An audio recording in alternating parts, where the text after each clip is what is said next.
Salut! L'amour et être en couple, c'est vraiment un truc qui est génial, qui nous pousse, qui nous motive, mais parfois ça peut nous amener à des comportements qui sont parfois un peu pourris, comme par exemple la possessivité. Alors pourquoi on est possessif? Bon, alors sans faire une grande analyse sociologique et psychologique, le truc avec la possessivité, la possession, on a tous ce besoin de posséder des trucs, ça nous rassure. Ça peut provenir de nos peurs, un besoin de sécurité ou même de nos expériences passées. C'est important de reconnaître que la possession, la possessivité peut avoir des racines qui sont compréhensibles, mais qu'il y a des dérives qui deviennent vite problématiques. La possessivité dans un couple, c'est grave.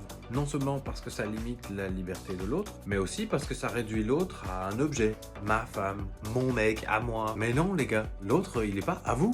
Cette vision, elle est super perverse parce qu'elle nie l'individualité et l'autonomie de l'autre. Et ça transforme l'affection en contrôle. Dans un couple, l'idéal est le partage et le rapprochement de deux vies, en respectant l'indépendance de l'autre. Non par la fusion ou l'appropriation. Alors pour gérer la possessivité, il est super important d'abord de dialoguer, de partager ses sentiments et ce qu'on ressent sans accuser. Il faut également renforcer l'amour de soi, l'estime de soi, parce qu'un amour propre qui est solide, ça va diminuer le besoin de vouloir contrôler l'autre. L'amour doit être un lien qui libère, pas qui enchaîne. Ça se travaille et on peut s'en sortir en prenant conscience de nos tendances possessives et en essayant de les ajuster. Si vous sentez que c'est quelque chose qui vous questionne, on en parle. Vous savez où me trouver. N'oubliez pas de vous abonner. À la prochaine.